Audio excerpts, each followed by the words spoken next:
Welcome to HornAfrica Insight, your trusted source for East Africa's top news. Today, we bring you 5 pivotal stories. Egypt's final push to deploy troops in Somalia amid Ethiopia tensions, Ethiopia's bold railway plan to reclaim Red Sea access, the central bank's crackdown on black market remittances, Cairo's furious accusation of Ethiopia's artificial flood, and an opinion piece about the Afar people's historic struggle tied to Ethiopia's lost coast. Diplomacy, infrastructure, finance, water wars, and identity. Let's dive in. #HornAfrica Insight. Egypt finalizes Somalia troop deployment. Amid Ethiopia tensions, Egyptian Foreign Minister Badr Abdelhadi reaffirmed Cairo's unwavering commitment to bolstering security and stability in Somalia and the wider Horn of Africa, per official statements. Egypt's troop deployment request, ratified months ago, is nearing finalization. Abdelhadi expressed optimism that the rollout would conclude soon, fresh off an Egyptian military delegation's visit to Mogadishu. The team identified forward operating bases ahead of the arrival of approximately 1,100 personnel under the African Union Support and Stabilization Mission in Somalia, AUSSOM, per an April 2025 UN Security Council report. The talks also explored deepening bilateral ties in trade, investment, development, and health. Abdelhadi proposed convening the second Egypt-Somalia Business Forum to accelerate economic partnerships. Somalia insists Cairo has a legitimate stake in its stability, rejecting Ethiopian pressure to exclude Egyptian forces. Addis Ababa warns the move could undermine the fight against al-Shabaab.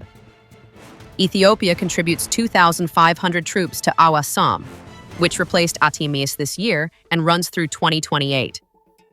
This marks Egypt's debut in Somali peacekeeping. Previous missions featured Ethiopia, Kenya, Burundi, Djibouti, and Uganda. Cairo's involvement signals tightening Mogadishu ties, fueled by a year-long Ethiopia standoff over a now-defunct Somaliland maritime deal. In August 2024, Egypt supplied military hardware to Somalia, sparking proxy conflict fears. Ethiopian Ambassador Suleiman Dedefo told local media Ethiopia is neither threatened nor comfortable with Egyptian boots on the ground. AUSSOM faces dire funding shortfalls. At the 81st UN General Assembly, AUC chairperson Mahmoud Ali Yusuf announced doubling AU contributions to $20 million in 2025, barely a tenth of needs through 2026. Together, let us ensure that Somalia's future is defined by hope, not relapse, he urged. Ethiopian President Tay Atske Selassie echoed calls for robust UN support against terrorism. Root tensions trace to GERD's September inauguration, which Egypt brands a downstream water threat. Can Egyptian troops stabilize Somalia without igniting Horn rivalries?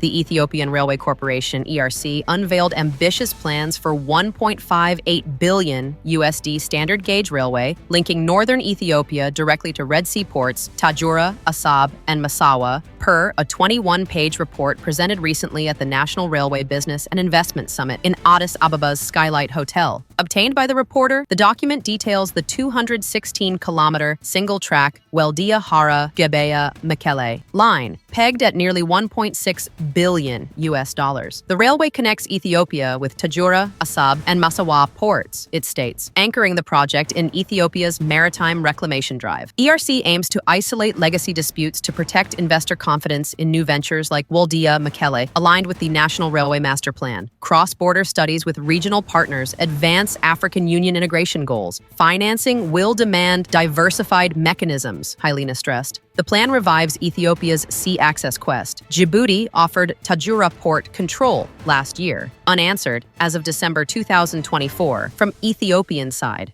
AUC Chair Yusuf framed it as diffusing Addis-Mogadishu tensions, citing landlocked rights under international law. PM Abiy beside Ethiopian Grand Renaissance Dam. In September 2025, declared Assab's return a matter of time, calling separation a mistake to be corrected tomorrow. Officials term access national survival. Eritrea's Yemene Gebremeskel blasted claims as saber-rattling. Analysts say over $1.5 billion hinges on multilateral funding. Can rails reconnect Ethiopia to the sea amid diplomatic storms?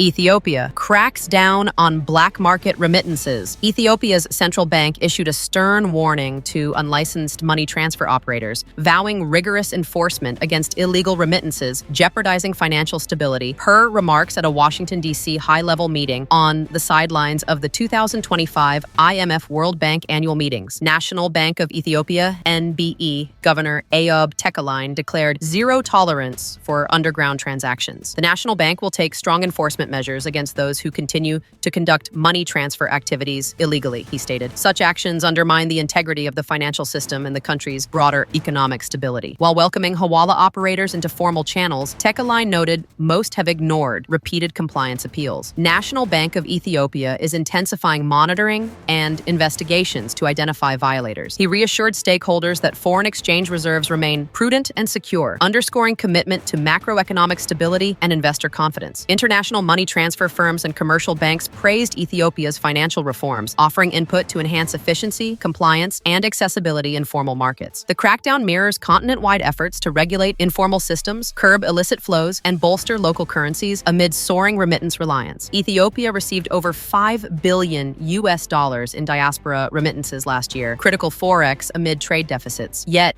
black market channels siphon billions, fueling parallel exchange rates and capital flight. National Bank's 2024 liberalization allowed banks to set rates within bands, narrowing gaps with curb markets. Still, unlicensed operators thrive in urban centers and border towns, often linked to smuggling. Penalties under review include hefty fines, asset freezes, and jail terms. Tekaline hinted at tech-driven tracking, including digital wallets and mobile money audits. Formal players like Western Union and MoneyGram report rising volumes post-reform, but rural access lags. Analysts warn enforcement risks alienating diaspora trust if alternatives remain costly or slow. The move aligns with IMF program conditions tied to $3.5 billion support, demanding transparency and reserve buildup. Can National Bank of Ethiopia channel billions underground into formal flows without disrupting lifeline remittances? Egypt accuses Ethiopia of artificial flood devastation. Egypt's Ministry of Water Resources and Irrigation issued a blistering statement pinning September's catastrophic flooding, devastating Sudan and inundating Nile Delta lowlands, squarely on Ethiopia's unilateral and irresponsible Grand Ethiopian Renaissance Dam management. The Ethiopian dam caused a shift in the natural flood's timing, peaking in August, to a violent, artificial, manufactured flood in September, the excerpt reads, blaming excess discharges for grave downstream losses. Natural floods, predictable and beneficial, allow preparation via dams and spillways.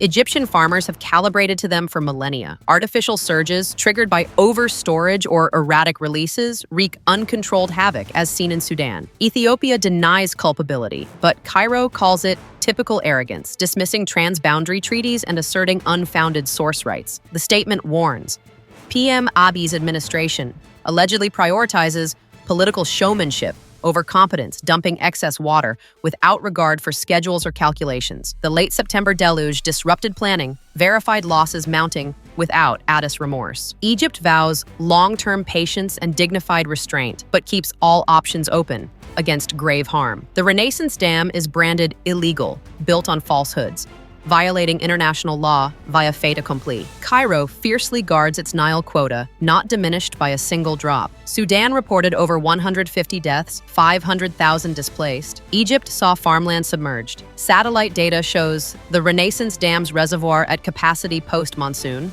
prompting releases. Ethiopia insists operations follow hydrological norms, accusing Cairo of politicizing nature. Experts note Delayed peaks can amplify damage if uncoordinated. Tripartite talks collapsed in 2021. AU mediation stalls. Egypt pushes Arab League, UN avenues, Ethiopia courts, African solidarity, water weaponization, fears escalate proxy risks in Somalia, Red Sea. Can Nile neighbors avert crisis before the next flood season?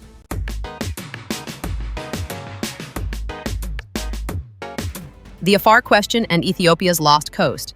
The Afar, one of the Horn's oldest indigenous peoples, once held a unified homeland spanning Ethiopia, Eritrea, and Djibouti, now tragically partitioned by colonial and post-colonial borders.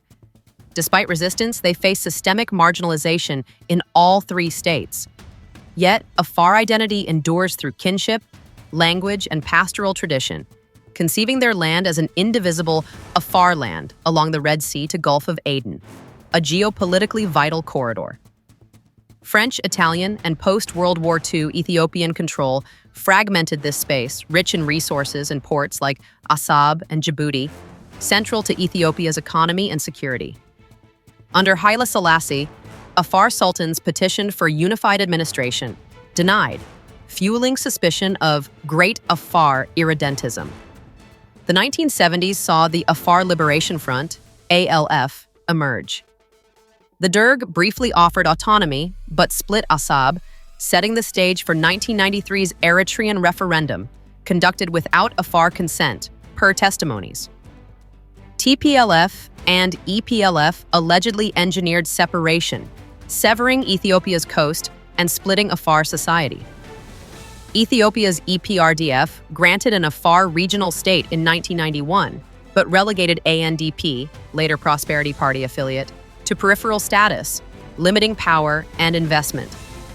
Eritrean Afar faced People's Front for Democracy and Justice, PFDJ, repression, displacement, imprisonment, restricted movement. Thousands fled to Ethiopia, labeled Eritreans, and denied full integration. Both states contained Afar nationalism. Eritrea saw disloyalty. Ethiopia feared secessionism. The region lags in development despite strategic value. Ethiopia's sea access quest, via rails, diplomacy, cannot ignore Afar grievances. Their historic Assab link was economic lifeline. Its loss, a wound. Analysts argue genuine Afar empowerment, political inclusion, development, recognition, is key to stable corridors. The region's future stability and any potential resolution of the port issue depend on partnering with the Afar people, one expert writes. From 2018 peace hopes to 2025 railway plans, Afar voices remain sidelined. Can Ethiopia reclaim the coast by first reclaiming the Afar? From Mogadishu deployments to Afar aspirations, the Horn wrestles with history and destiny.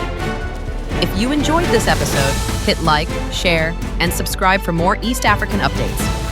Follow us on X for daily insights. This is HornAfrica Insight, where East Africa's story shines.